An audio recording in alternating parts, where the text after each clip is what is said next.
참된 목자입니까? 라는 하나님의 말씀의 제목으로 주님의 말씀 선포하겠습니다.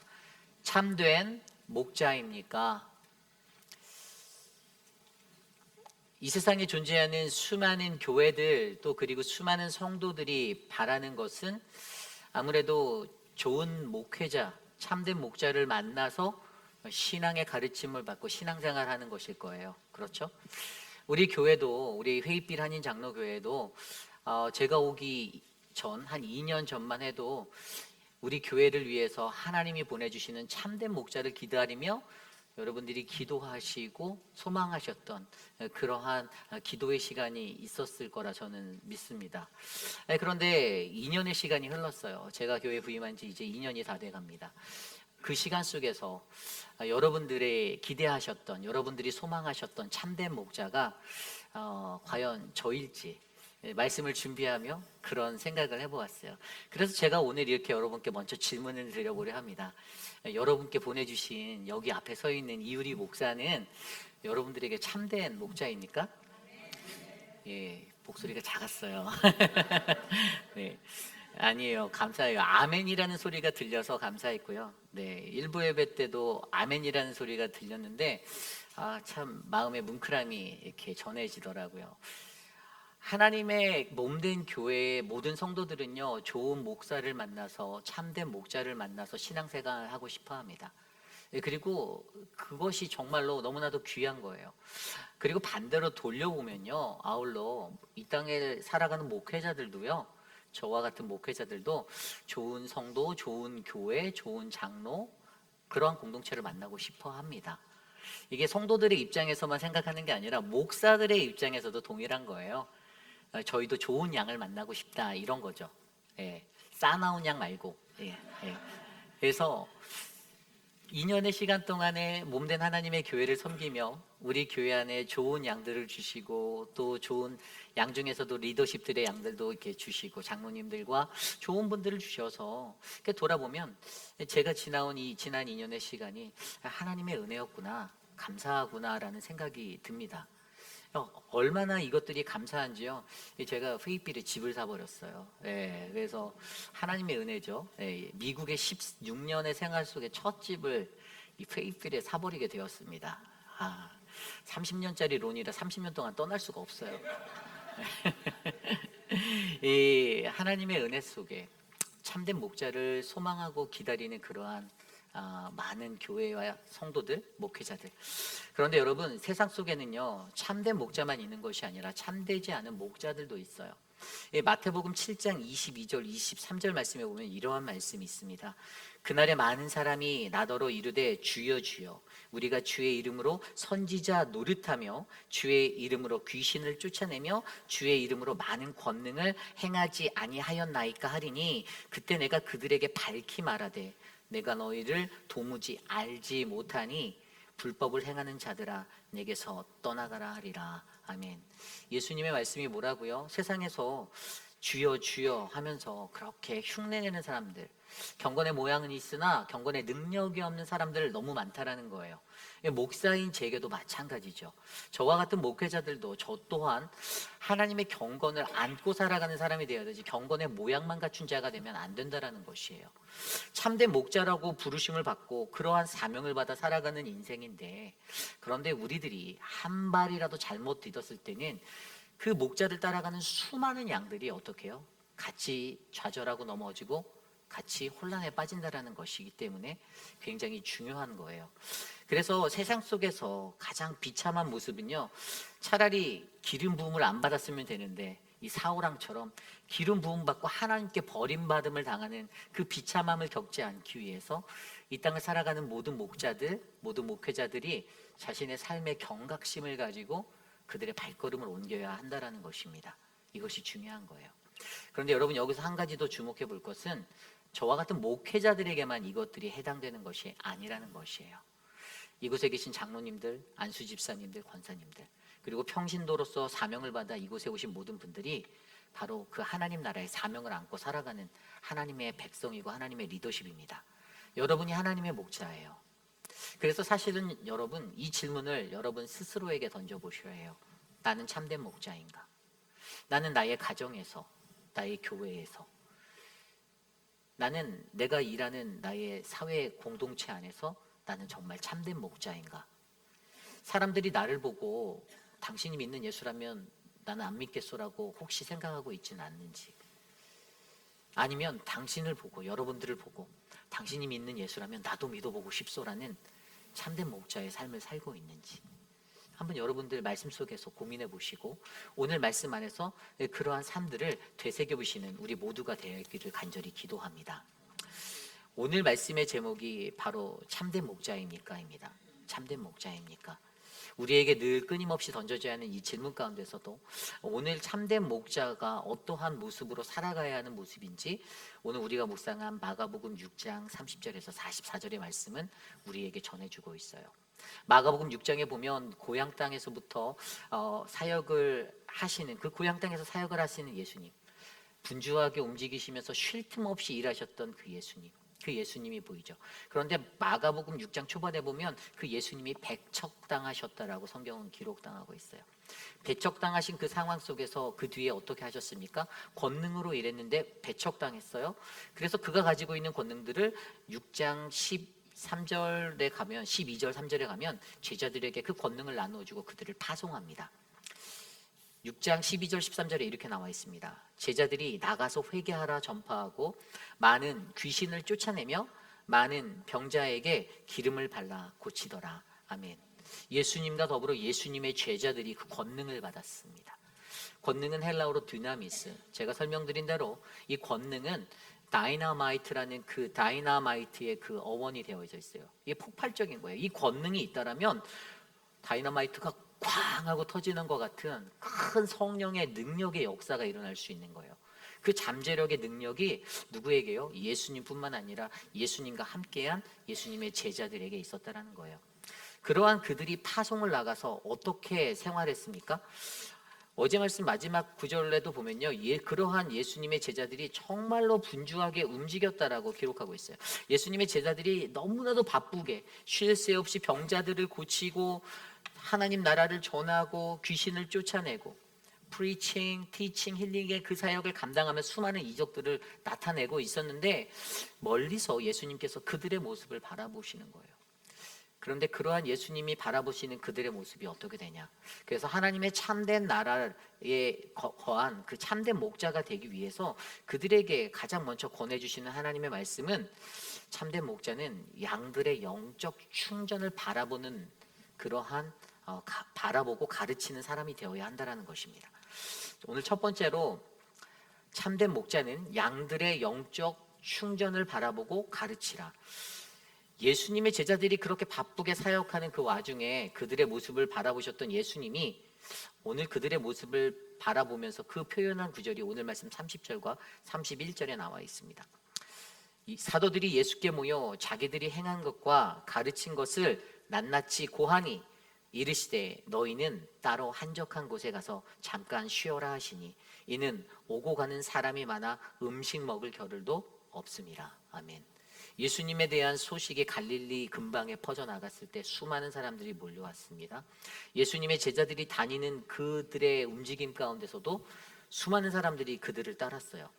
그리고 오늘 말씀 30절에 기록된 대로 사도들이 누구냐? 바로 제자들이에요. 아포스톨로스. 근데 그들은 누굽니까? 특별한 사명을 가지고 파송받은 사람들이잖아요.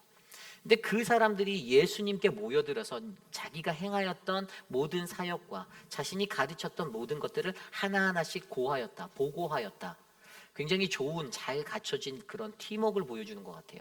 좋은 조직력이 보여져요. 예수님을 필두 삼아 예수님과 함께 사역하였던 12 제자들이 자신들의 모든 행보들을 예수님께 보고하는 거예요. 그런데 여러분, 잘 보고되어지는 이 보고 체계보다 더 중요한 한 가지를 오늘 예수님은 캐치하시는데, 그것이 무엇인가 하면 31절에 나온 대로 너희는 따로 한적한 곳에 가서 잠깐 쉬어라. 예수님께서 왜 이것을 말씀하셨을까요? 너무나도 분주하게 바쁘게 살아가는 예수님의 제자들을 바라보았죠. 그들이 기적을 일으키고 하나님 나라를 선포하는 그 복음의 자리를 예수님이 보셨는데 그들이 너무나도 분주한 거예요. 그들이 너무나도 바빠 보이는 거예요. 힘들어 보이는 거예요. 저러다가 내 제자들이 지치면 어떠지? 이런 생각이 드는 거예요. 그래서 예수님께서는요, 그들의 그 사역들을 보고하고 그들의 것들을 바라보실 때 예수님이 관심했던 것은 그들이 무엇을 했고 그들이 어떠한 결과를 낳았고 이런 것보다 더 주목하여 봤던 것은 바로 그들이 하나님과의 깊은 관계가 어떤지 그 영적 상태에 조명하여 보셨다라는 거예요. 그들이 바로 갖고 있는 그 영적 상태를 바라보시고 저들이 많이 지쳤겠다, 저들이 피곤하겠다, 저들이 많이 다운되어 있는 것 같아라는 그러한 느낌을 받으신 예수님이 그들에게 하신 말이 너희는 따로 한적한 곳에 가서 잠깐 쉬어라 라고 말씀해 주십니다. 여기서 중요한 것이 바로 너희는 따로 한적한 곳에라는 단어예요. 제가 지난주에 말씀을 통해서 너희는 따로 한적한 곳에, 이 따로 한적한 곳이 어디일 것 같으세요? 광야예요, 광야. 이 광야의 기도를 권면해 주시는 거예요. 여기에 헬라어 단어가 에레모스, 광야라는 단어입니다. 광야는 하나님의 말씀을 홀로 듣는 장소죠. 주님의 음성을 듣는 장소예요. 하나님과 나와의 깊이 있는 교제함이 훈련되어지는 훈련장이었습니다. 그들의 바쁜 일정과 사역 속에서도 그들을 바라보시고 그들에게 영적으로 채워져야 하는, 충정되어져야 하는 것이 그냥 너희들이 집에 가서 이불 덮고 자라가 아니라, 너희가 그냥 누워서 쉬어라, 아무것도 하지 말고 놀아라, 먹고 즐겨라가 아니라 한적한 곳으로 가라, 잠깐 쉬어라라고 말씀하신 거예요. 광야로 그들을 보내신다라고, 가라라고 말씀하시면서 너희들의 분주한 일상을 잠깐 멈추고 하나님 말씀을 들을 수 있는 하나님과의 독대의 자리로 나아가라라고 가르치고 있다라는 거예요. 영적 충전을 필요하다라는 것을 바라본 그 예수님이 예수님의 제자들에게, 자신의 양들인 그 제자들에게 가르치셨던 것은 바로 이 광야의 기도로 하나님을 깊이 있게 만나는 그 만남이 필요하다라고 가르쳐주고 계신다, 이겁니다. 그런데 여기에서 조금 더 조명해 볼 것은 잠깐 쉬어라라고 말씀하셨어요. 잠깐 쉬어라. 여기서 쉬게 하다라는 헬라어 단어가 아나파보라는 단어입니다. 이 아나파보는 다시 소생하다, 그리고 힘을 보충하다 라는 의미를 가지고 있어요. 그러니까 그들이 영적으로 무언가 지쳐 보이는 그것들을 발견했어요. 하나님과의 깊이 있는 관계 속에서 기쁘고 감사하고 충만한 생활로 그 사역을 감당하는 게 아니라 어딘가 무언가 피곤해 보이고 영적으로 지쳐 보이는 그들의 영적인 부분들이 느껴지니까 예수님의 권면은 잠깐 쉬어란데, 이 아나퍼버는 다시 충전하는 거, 고통스러운 일에서 벗어나 멈추고 영적인 재충전의 안식을 취하는 것에 대해서 권면해 주셨다는 것이죠. 그것이 뭐냐? 바로 광야로 나아가 그 광야의 기도의 시간을 갖는 거라는 거예요. 우리들이 일상생활할 때 우리가 피곤하면 저희도 소파에 누워서 쉬던 침대에 들어가서 쉬잖아요. 그런데 그러한 쉼을 말하는 것이 아니라 바로 예수님께서 바라본 자신의 양들인 제자들에게 필요했던 쉼은요, 하나님 앞에 나아가 독대하며 주님을 만나고 깊이 있는 주님과의 교제함으로 영적 충전을 받는 것이 정말로 필요했다라고 느꼈던 것이죠. 오늘 이 시대를 살아가는 저와 여러분들에게도 동일합니다. 우리에게도 그러한 쉼이 필요합니다. 오늘 쓰였던 헬라어 아나파보가 쓰였던 동일한 구절이 마태복음 11장 28절, 수고하고 무거운 짐진 자들아 다 내게로 오라, 내가 너희를 쉬게 하리라. 그 쉼이 바로 이 아나파보예요. 영적 재충전이 너희에게 필요한데 내게로 와. 내게로 오라는 게 뭐죠? 침대로 와가 아니라, 소파로 와가 아니라 내게로 와. 나와의 깊이 있는 관계로 들어와. 나와 함께 독대하고 나를 마주하고 내 음성을 들어줄래? 라고 말씀해 주시는 거예요. 그러므로 우리 모두가 주님 안에 거할 때 우리는 진정한 평안, 진정한 쉼을 얻을 수 있습니다. 지쳐있는 나의 영혼이 회복되어지는 회복을 느낄 수가 있어요. 그때 가장 필요한 게 무엇이죠? 바로 광야의 기도입니다. 골방에서, 여러분들의 각자의 터전에서 작게 준비되어진 여러분의 작은 기도 처소에서 하나님을 만나셔야 합니다. 하나님의 음성을 들으셔야 해요. 그것이 가장 필요하다는 거예요. 그러므로 여러분 더 많이 기도하시기를 부탁드립니다. 많이 기도하셔야 합니다. 더 깊이 있게 하나님과의 그 관계의 자리로 나아가셔야만 합니다. 그래야만 우리의 영이 살아날 수 있고 우리의 영이 충전될 수가 있는 것입니다. 저는 오늘 이곳에 계신 저와 여러분 우리 모두가 그러한 쉼을 얻고 주님과 깊이 있는 관계 가운데 세워지는 하나님의 목자들이 되기를 원합니다. 그러한 양들이 되기를 원합니다. 예수님께서도 우리들을 바라보시고 저와 같은 목회자들을 바라보시고 장로님들을 바라보시고 우리 안수 집사님, 사랑방 목자, 부목자님, 각 기관의 리더들을 바라보시며 그렇게 말씀하실 거예요. 한적한 곳에 가서 따로 가서 잠깐 쉬어라.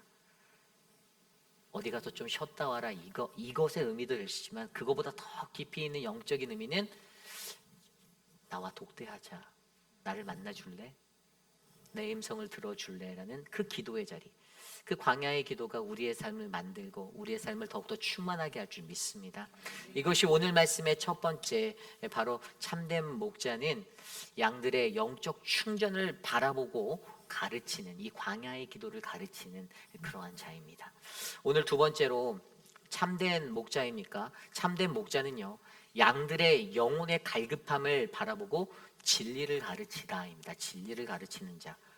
양들의 영혼의 갈급함을 바라보고 진리를 가르치는 자.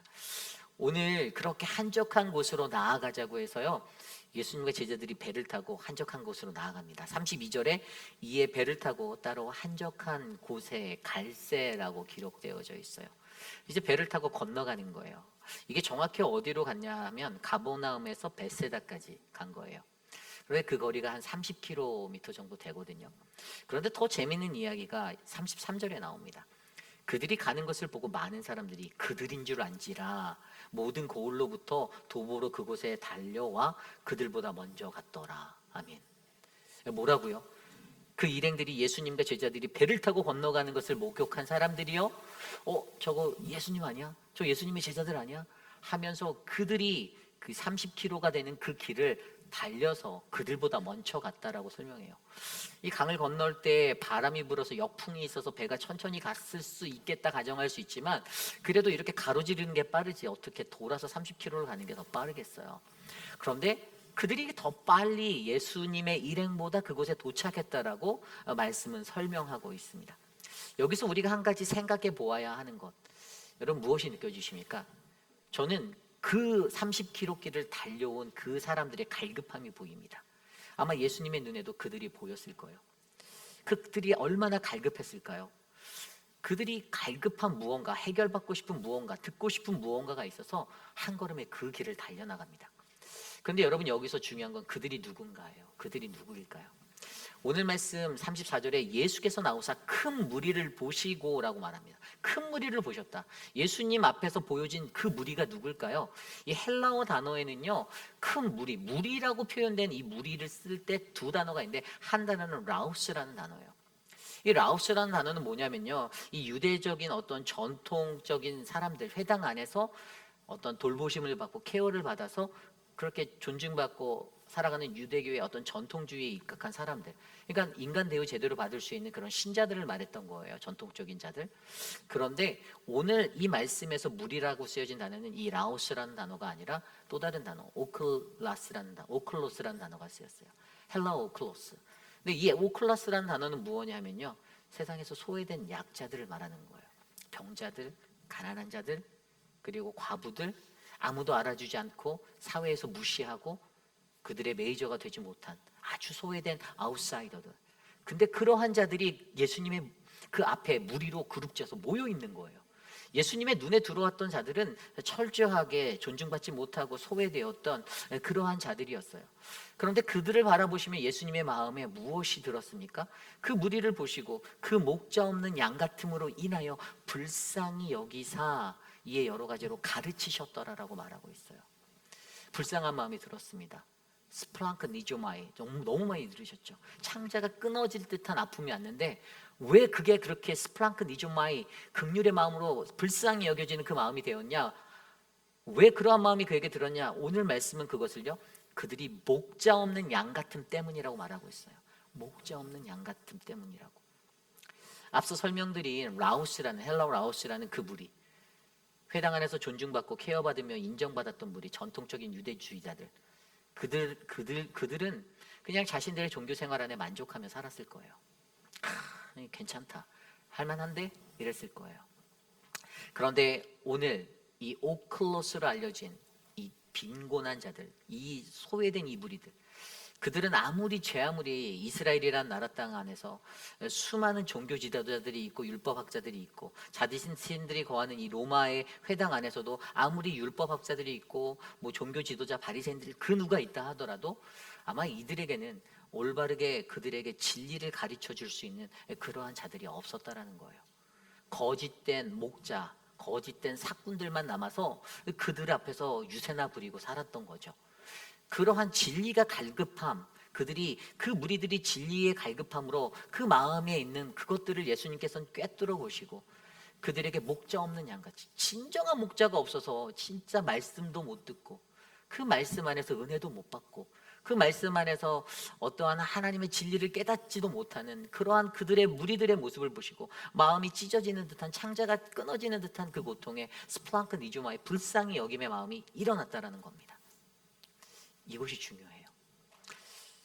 오늘 예수님은요, 자신에게 양들인 그 무리들을 보았어요. 아까 첫 번째 씬에서는 제자들을 봤잖아요. 자신의 양인 제자들. 그리고 그들을 바라보시고 어떻게 그들에게 광야의 기도를 가르치시며 그들의 삶의 여유, 충전의 것들을 가르쳐 주셨잖아요. 그런데 오늘 이 무리들을 바라보시면서 그들에게 느껴지는 것은 그들의 영혼 안에 진리를 느끼지 못하는 그 갈급함이 느껴지니 그것을 가르쳐 주기 원하셨던 거예요.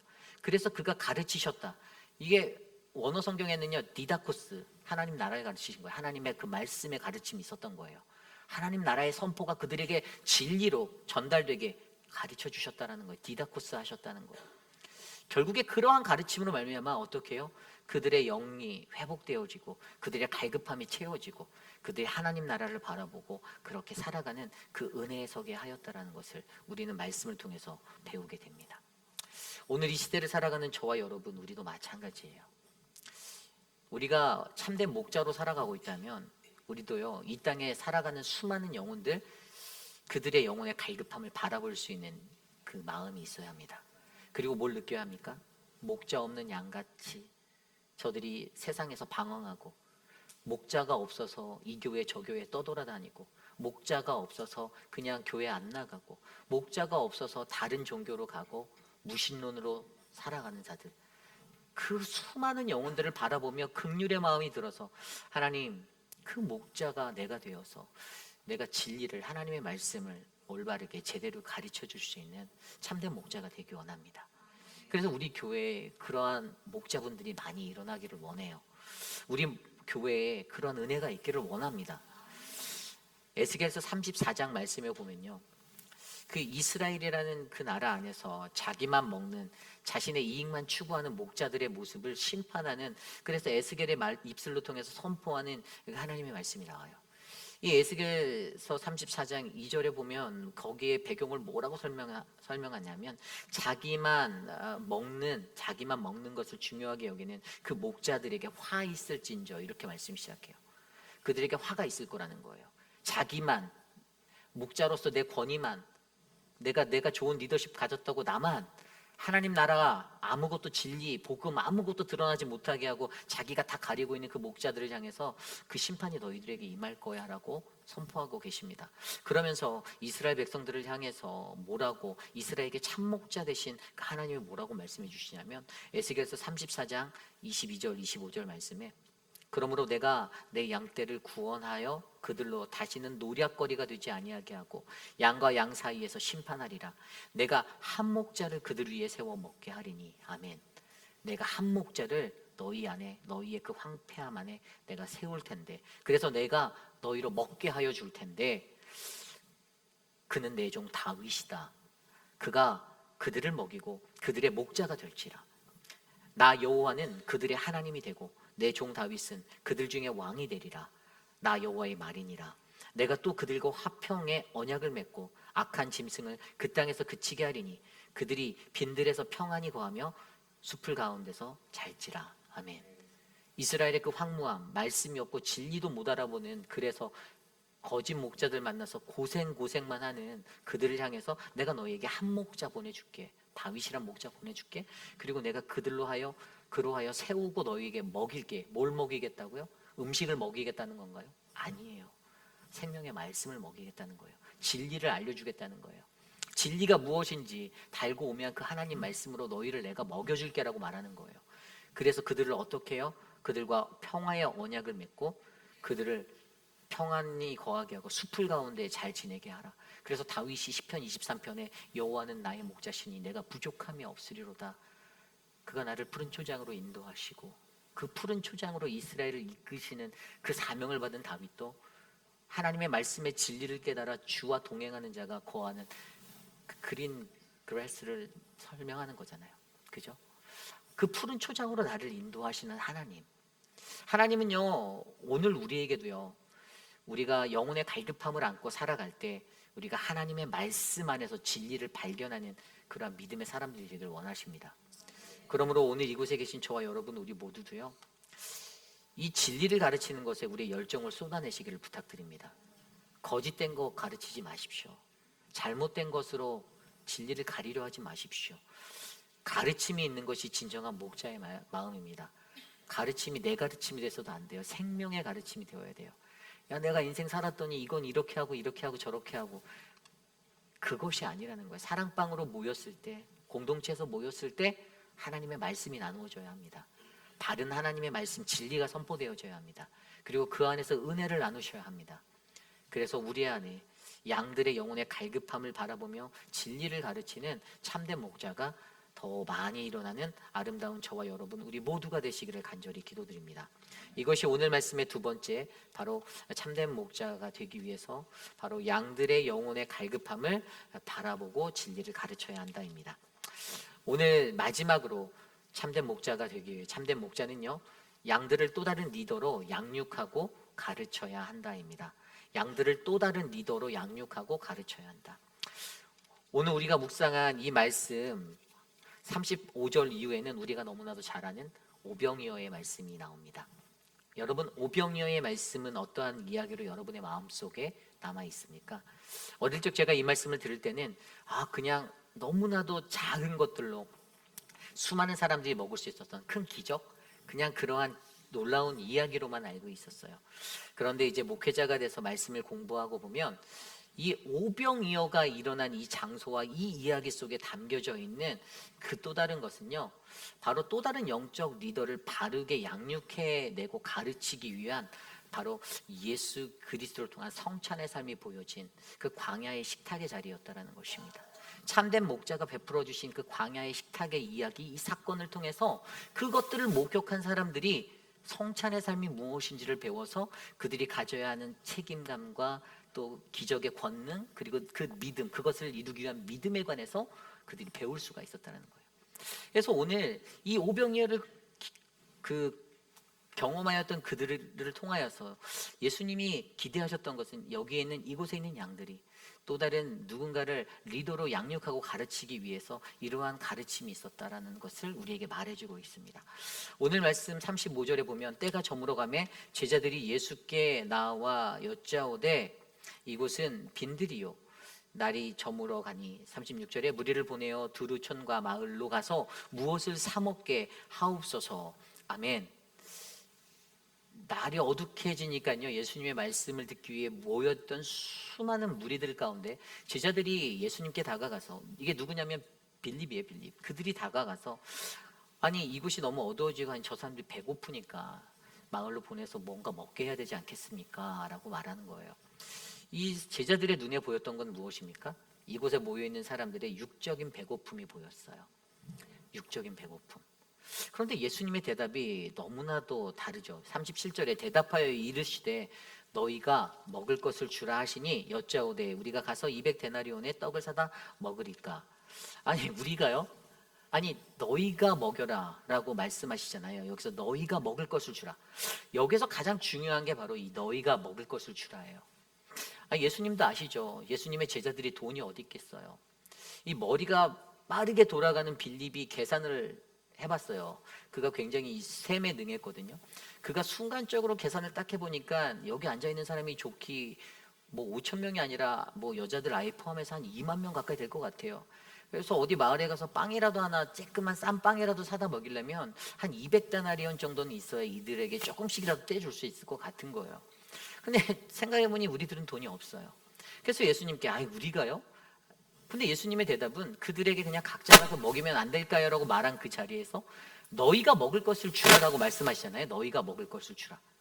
여기에서 쓰여진 너희가가 헬라어 휘메이스, 이것은 강조적 인칭 대명사예요. 강조적 인칭 대명사. 이게 뭐냐 하면 제자들의 그 능력 없는 것들 예수님이 아셨어요. 그들이 무능력하다는 걸 알았어요. 그러나 너희들이 갖고 있는, 너희들이 인지하지 못하는 너희들의 무능함과 영적 무집성에서 그것들을 너희가 일깨워서, 그럼에도 불구하고 예수님의 사명자로 부름받은, 목자로 부름받은 너희들은 이 영혼을 건지기 위해 너희들이 목숨을 걸고 나아가야 하는데, 그 사명이 있는데 이것은 너희들의 책임이야라고 말해주는 게 바로 너희가 먹을 것을 주어라요. 예수님이 말한 게 빵을 사다가 먹여라, 떡을 사다 먹여라 이런 게 아닌 거죠. 다른 차원의 것인 거예요. 예수님이 바라신 것은 예수님의 제자들이 그들에게 하나님의 말씀, 영적인 양식을, 영의 양식을 먹이기를 원했던 거예요. 그런데 예수님의 제자들의 컨셉은 어떻게 하면 먹을 거를 사다 먹일까, 이 고민을 하고 있는 거예요. 예수님과 전혀 다른 생각에 포인트를 맞춰서 가면서, 그래서 예수님은 그들에게 이 책임감을 가르쳐 주시는 거예요. 너희가 사명자인데 너희가 또 다른 제자를 양육하고 양육할 때에 또 이 사명감을 반드시 가르쳐야 돼. 여러분, 교회 일을 하다가도요, 사명이 있는 자와 사명이 없는 자는 엄청난 차이가 있어요. 사명이 있는 사람은요, 힘들어도 조금 참고 인내하고 견디려고 합니다. 근데 사명 없는 사람은요, 요만한 거 있으면요, 꼬투리 잡고 교회가 이러면 안 되지 않냐, 목사 이러면 안 되지 않냐, 이렇게 얘기하세요. 견디고 인내하고 절제하고 참는 것, 이것들이 목회자들에게만 해당된다고 생각하세요? 아니에요. 이 땅을 살아가는 하나님의 백성 모두에게 그 인내와 책임감이 있다는 것을 기억하셔야만 해요. 그래서 견디는 자가 진짜 승리하는 거예요. 참아내는 자가 이기는 거예요. 조금 못 참아서 하고 그냥 털고선 뭐 교회를 떠나거나 막 이렇게 하시는 분들, 그거는 그만큼 자신이 이 교회를 사랑하지 않는다라는 거예요. 하나님의 이 몸된 교회를 내가 뼈 묻을 때까지 지키겠다, 그런 마음이 없는 거예요. 책임감의 결여예요. 책임감의 결여. 그래서 오늘 예수님의 제자들에게 영적 리더로서의 책임감이 무엇인지를 가르쳐주고 있다는 것입니다. 그런데 여기에서 한 가지를 더 가르쳐 주는데, 그것이 뭐냐면 예수님이 성찬의 삶이라는 것을 가르쳐 주고 있어요. 오늘 예수님께서 그의 제자들이 이제 그 어린 아이에게서 나온 그 오병이어, 이 오병이어를 가지고 나누는 그 예식을 하는 장면을 오늘 성경 말씀은 어떻게 묘사합니까? 41절 말씀입니다. 예수께서 떡 5개와 물고기 2마리를 가지사 하늘을 우러러 축사하시고 떡을 떼어 제자들에게 주어 사람들에게 나누어 주게 하시고, 또 물고기 2마리도 모든 사람에게 나누심에. 아멘. 여기에 보면요, 예수님이 이것을 가지셨어요. 그죠? 떡 5개와 물고기 2마리를 가졌어요. 그 다음 동사가 뭡니까? 하늘을 우러러 축사하셨어요. 가지시고 축사, 감사한 거죠. 하나님 감사 찬양의 기도를 드립니다. 감사합니다, 주님. 그리고 예수님께서 이 떡을 떼셨다라고 나옵니다. 그 다음 동사가 떡을 떼어요. 떡을 떼었어요. 그런데 떡을 떼었는데 그것을 어디에게 줍니까? 제자들, 12제자들에게 주어요. 예수님이 말씀하셔서 제자들이 그들을 100명, 50명씩 그룹으로 만들어서 모았잖아요. 그리고 한번 상상해 보세요. 예수님의 제자들이 그 앞에 쫙 있는데 그들에게 예수님이 가운데서 이 떡을 잡고선 떼어서 12제자에게 계속 나눠주면 12제자가 받아서 자기가 맡았던 그룹들로 계속 전달하는 거예요. 나눠주는 거예요. 주어 사람들에게 나누어 주게 하시고, 예수님이 나눈 게 아니라 제자들로 하여금 나누게 하셨어요.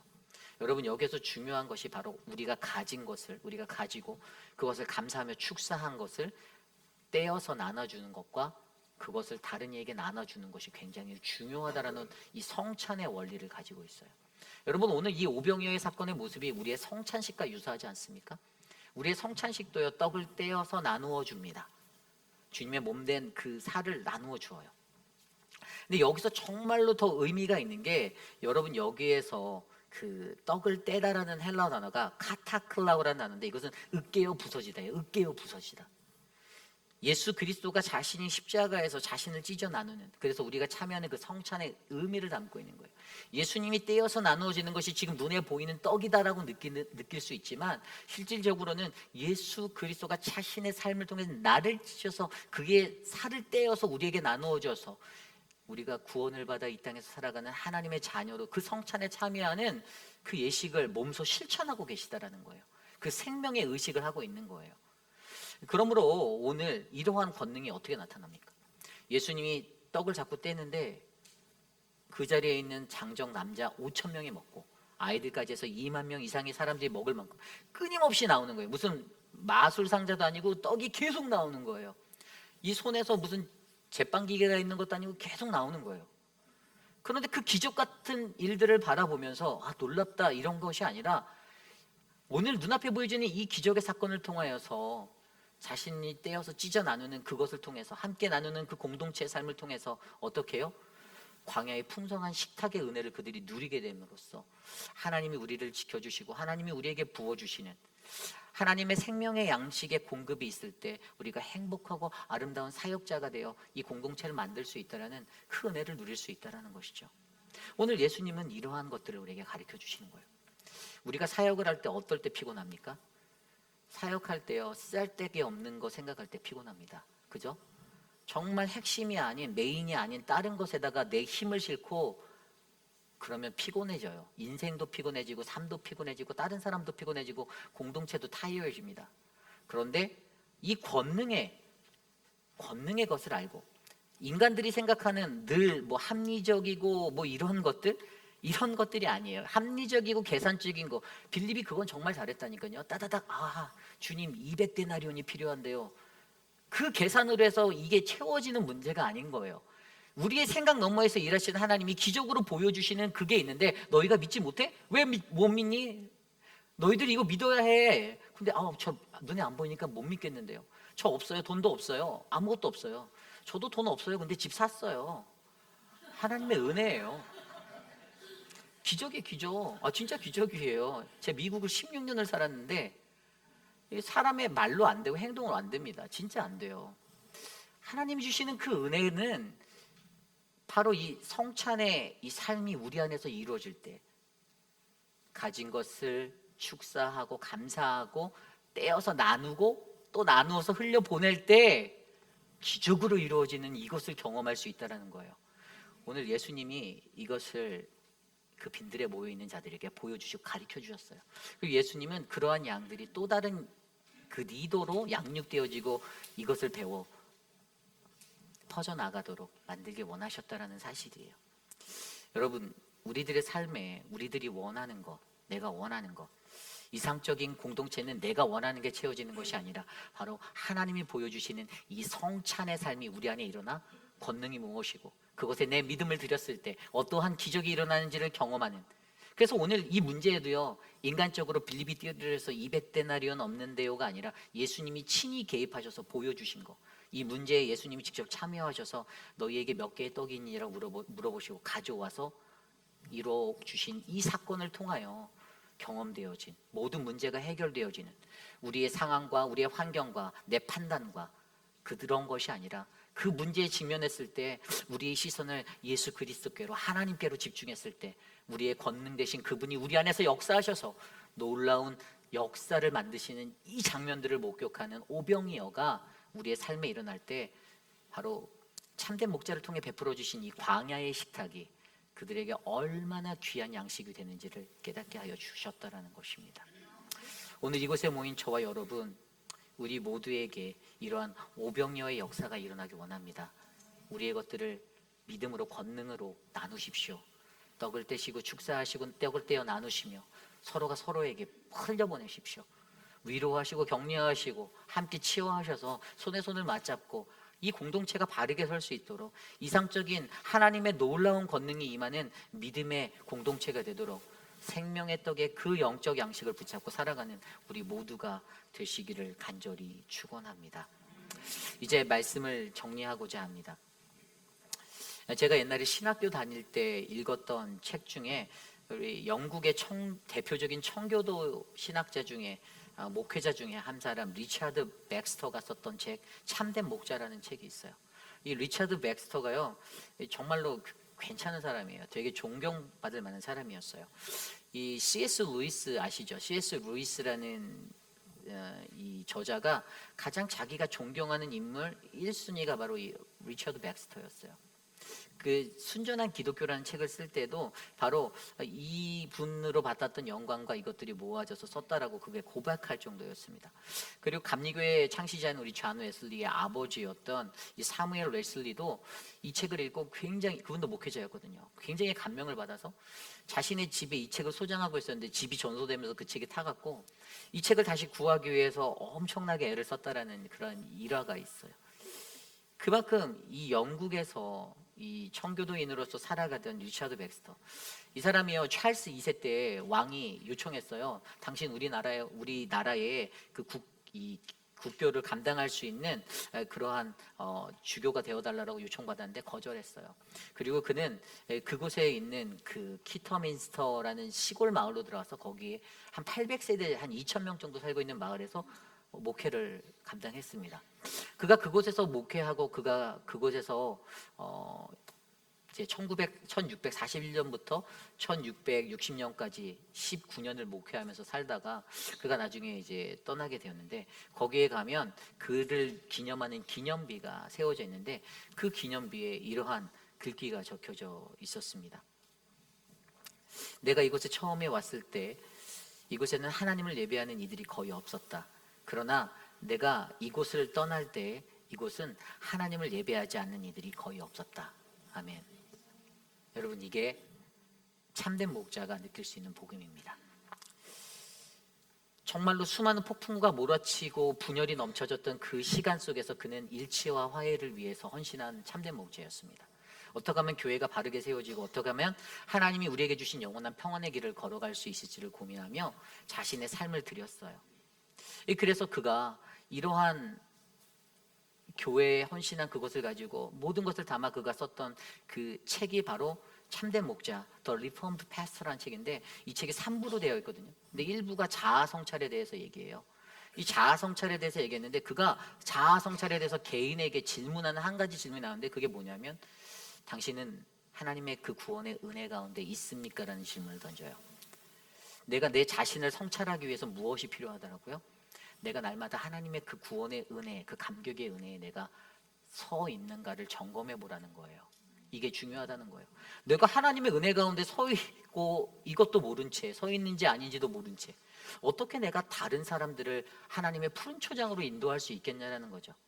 여기에 서 있는 이 목회자인 제가 내 마음속으로 죽상을 하고, 아우 지긋지긋하다, 왜 여기 있지, 도대체 답답해서 못 살겠네라는 생각을 하고 제가 어떻게 이거 페이필에서 사역을 하겠습니까? 그잖아요. 중요하지 않을까요?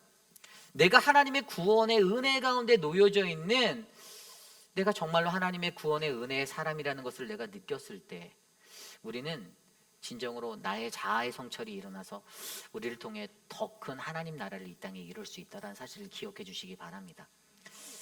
한경직 목사님이 자신이 죽기 전에 자신을 따르던 목회자들이 그의 앞에 모였을 때 이러한 질문을 목사들에게 던졌대요. 목사님들 예수 잘 믿으십니까? 라고 물었었대요. 예수님 잘 믿으라고. 예수를 잘 믿으라고. 너무 웃긴 질문 아닌가요? 목사들이 모였는데. 근데 왜 한경직 목사님이 그러한 말씀을 그들에게 던졌을까요? 세상에 예수 잘 못 믿는 목사들이 많았기 때문이죠. 오늘 예수님이 여러분께 예수 잘 믿으세요 라고 말하시고 계세요. 예수 잘 믿으세요. 여러분, 예수 잘 믿으셔야만 합니다. 예수 대충 믿으시면 안 돼요. 근데 내가 주일날만 예수 믿을게, 평일날은 내가 좋아하는 카카오톡하고 살고 테레비랑 살고 내가 주일날만 하나님 만나러 갈게요, 이게 아니라는 거예요. 그런 게 아니라는 거예요. 우리의 삶 안에서는 내가 참된 목자가 되기 위해서는 정말로 나를 구원하신 하나님을 내가 기억하고 그분한테 내 모든 걸 다 걸어야 되는 거예요. 다 걸어야 되는 거예요. 모든 걸 다 거셔야 돼요. 내가 조금 이렇게 살면, 여러분, 그 모습 때문에 제가 목회자인 제가 잘못 살면 어떻게 되죠? 우리 교회가 넘어집니다. 이 교회가 파선하게 돼요. 풍랑을 만나서 그냥 깨지고 박살이 나요. 그래서 무서운 거예요. 그래서 기도합니다. 하나님, 나로 하여금 하나님의 구원의 은혜가 잊혀지지 않게 해주십시오. 사도 바울이 사도행전 20장에 보면 그 밀레노라는 그곳에서 에베소의 장로들을 불렀다고 했잖아요. 그때 그들에게 그 고별 설교를 한 자리에서 이런 구절을 던지는데, 사도행전 20장 28절, 여러분은 자기를 위하여 또한 양떼를 위하여 삼가하십시오. 성령이 그들 가운데 여러분을 감독자로 삼으시고 하나님이 자기 피로 사신 교회를 보살피게 하셨습니다. 에베소에서 온 장로들이 그 말을 듣고 얼마나 가슴이 떨렸을까요? 예수님의 피로 산 교회를 바로 성령으로 목자 삼으신 우리들을 통해서 보호하시고 보살피려고 하신다라고 말하는데, 우리들 한 사람 한 사람이 잘못되면 이 교회가 무너지는 거고 박살이 나는 건데, 리차드 백스터가 이 사도행전 20장 28절의 말씀을 자신의 좌우명으로 삼고 살았대요. 여러분들에게 나는 예수 믿으니까 천국 갈 수 있어, 나는 괜찮은 리더십이야, 나는 괜찮은 목자야, 우리가 진짜 괜찮은 목사가 돼서, 진짜 괜찮은 목자가 돼서 우리 교회를 더욱더 아름답게, 은혜롭게 하나님 나라의 공동체로 만드는 그러한 은혜가 이곳에 넘쳐나기를 원합니다. 사탄은요, 오늘도 우리 교회에 잘 믿는 분들 넘어뜨리려고 해요. 정말 예수 잘 믿고 그 한 사람만 넘어뜨리면 되거든요. 지도자 하나만 싹 무너뜨리면 나머지 그 졸부들은 그냥 한 번에 싹 넘어가거든요. 졸챙이들은. 가장 잘 잡고 있는 그 리더십 한 사람만 내가 오늘 넘어뜨리면, 내가 저 장로 넘어뜨리면, 저 기도하는 저 권사 넘어뜨리면, 내가 저 기도하는 저 집사 넘어뜨리면 저 교회는 아무것도 아니야. 사단은 그렇게 생각한다고요. 그러므로 우리가 고민해야 돼요. 우리 교회가 바로 서기 위해선 저와 여러분들이 건강히 서셔야 합니다. 진짜 목회자, 진짜 목자가 되셔야 돼요. 여러분의 가정이 바로 세워지기 원하십니까? 여러분들이 그 가정의 참된 목자가 되셔야 됩니다. 여러분의 일터가 변화되기 원하십니까? 여러분들이 그곳에 참된 목자가 되셔야만 합니다. 그러므로 저와 여러분들을 통해 우리의 교회 안에 참된 목자는 양들의 영적 충전을 바라보며 바로 광야의 기도를 가르쳐 그들의 영이 재충전받고 회복되는 인생이 되게 만들어 주셔야 하고요. 참된 목자는요, 양들의 영혼의 갈급함을 바라보며 말씀의 진리를 가르쳐 그들의 영이 깨어 그들이 일어나고 깨어지는 그 믿음의 삶을 살게 하셔야 되고요. 양들을 또 다른 건강한 참된 리더로 양육하기 위해서 책임감을 가르치고 성찬의 삶으로 여러분의 삶을 통해 권능이 무엇인지, 능력이 무엇인지, 믿음이 무엇인지를 가르쳐서 우리의 공동체가, 우리의 가정이 주님 안에 평화를 얻는 믿음의 공동체가 될 줄 믿습니다. 이 시간 그러한 마음으로 우리 함께 모두 일어나 찬양하기 원하는데요, 이 시간 모든 것을 아시는 그 하나님 앞에 나의 선하신 목자 되시는 그분만을 기억하며 우리 함께 모든 것 아시는 주님 함께 찬양합니다. 모든 것 아시는, 모든 것 아시는 주님, 내 삶에 펼쳐진 계절로 임마누엘 함께 늘 동행하시니 내 모든 순간 돌보아 주시네.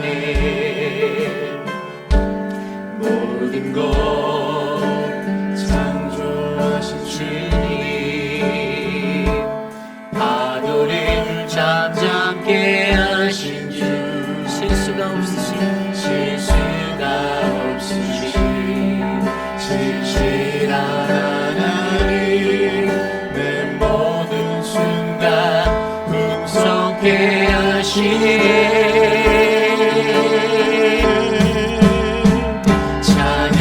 찬양해 온 우주 만물 다스리는 완전한 하나님, 내 선하신 목자 찬양해.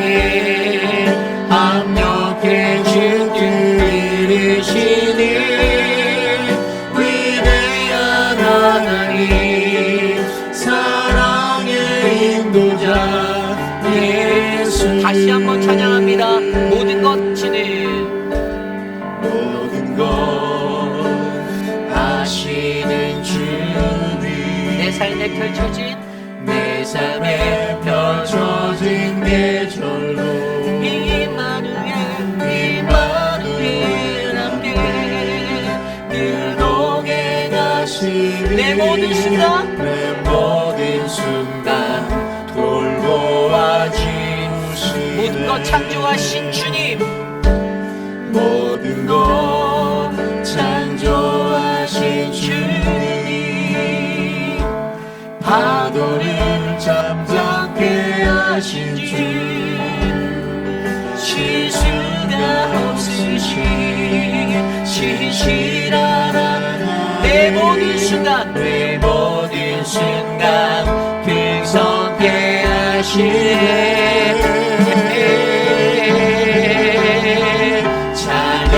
찬양해 우리 주 만물 다스리는 완전한 하나님 내 선하신 목자 찬양해 완벽해 주 뜻 이루시니 위대한 사랑의 인도자 찬양합니다.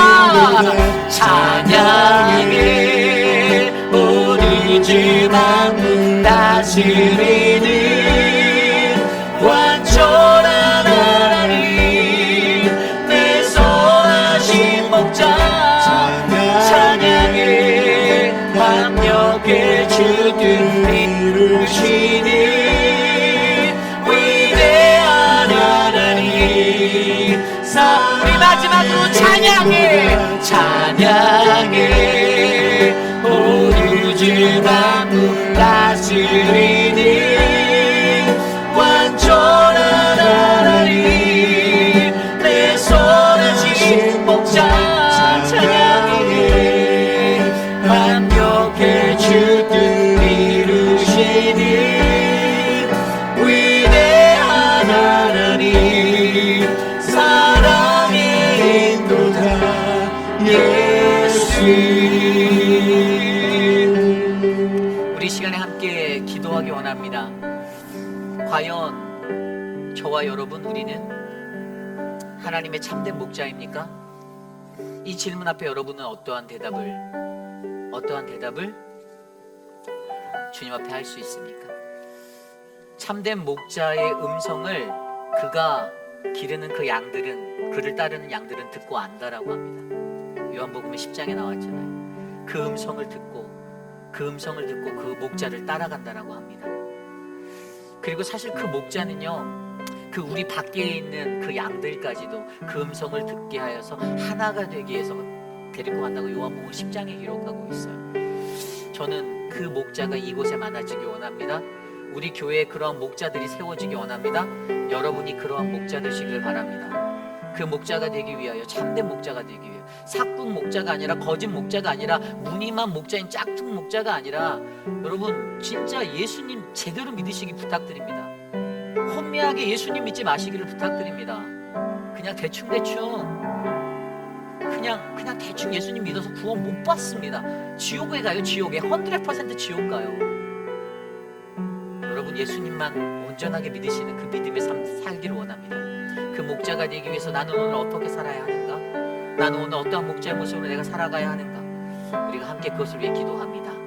하나님 도와주십시오. 하나님 우리가 참된 목자가 되기를 원합니다. 예수님만을 온전히 믿는 그 믿음의 삶이 우리 안에 이루어지기 원합니다. 하나님 우리를 불쌍히 여겨주시고 우리를 긍휼히 여겨주시고 하나님의 진리를 깨달아 알 수 있는 그 진정한 자들이 될 수 있도록 도와주시옵소서. 하나님 우리의 갈급함을 하나님 알아주시는 이 하나님 우리의 갈급함을 주의 말씀의 복음의 능력으로 채워주시고 하나님 도와주십시오. 하나님 또 다른 양들을 만들어낼 수 있는 제자화가 일어나기 원합니다. 천하보다 귀한 한 영혼을 하나님의 백성으로 통하여 주의 권능을 가진 두냐미스 그 믿음의 권능자로 세워주시고 세상 곳곳에서 주의 복음을 일으키시며 하나님 나라를 이루기 위해 쓰임받는 믿음의 일꾼이 되게 하여 주셔서 하나님 이곳에 주의 나라가 임할 수 있도록 하나님 도와주시옵소서. 하나님 역사하여 주시옵소서. 주님 인도하여 주시옵소서.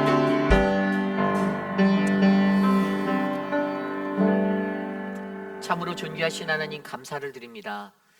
하나님 참된 목자 하나님 우리 공동체에 주시고 또 참된 목자 많이 만들어질 수 있는 제자화가 일어나기를 간절히 소망합니다.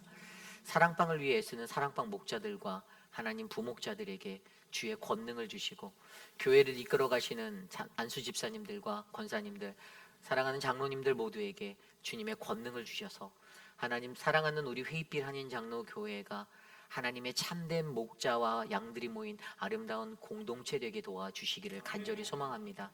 사랑의 하나님, 사랑하는 고 장성훈 장로님, 또 사랑하는 고 나춘자 권사님, 사랑하는 분들을 한 분 한 분 떠나보낼 때마다 마음이 너무 아픕니다. 하나님, 우리 공동체가 사랑하는 분들을 위해 기도할 수 있고 함께 예배할 수 있는 믿음의 공동체 되게 하여 주시고 서로가 서로를 이해하고 인정하며 함께 가는 아름다운 공동체로 우리를 붙잡아 주시옵소서. 하나님, 육신의 연약함 가운데 계신 우리 유광현 집사님 붙잡아 주시고 건강을 주시고 하나님 새 힘을 주시고 하나님 다시 나와 예배할 수 있는 은혜를 베풀어 주시고 우리 이희두 장로님, 장봉근 목사님, 모든 어르신들 한 분 한 분, 우리 양양금 어머님, 하나님 성경자 권사님, 교회에 나오기 어려운 그 모든 분들 위해 하나님의 사랑으로 만져주시기를 간절히 기도합니다. 주님, 우리와 함께하여 주시옵소서. 지금은 우리 구주 예수 그리스도의 무한하신 은혜와 그 크신 하나님의 사랑하심과 성령 하나님의 감화 감동 교통하심의 역사가 주님의 음성을 듣고 나도 주님을 따라가며 주님의 참된 목자로 양육받기 원합니다. 참된 목자 되신 예수 그리스도를 따라 걸어가는 이 길에서 하나님 더 많은 양들이 이곳에 모여 참된 주의 목자로 양육받아 아름다운 하나님 나라가 이곳에 이루어지기를 소망하는 사랑하는 우리 회빛라는 장로교회의 성도님들, 믿음의 가족들, 믿음의 권속들, 사랑하는 자녀와 저들의 가정 위에 지금으로부터 영원토록 함께 하시기를 간절히 축원하옵나이다. 아멘.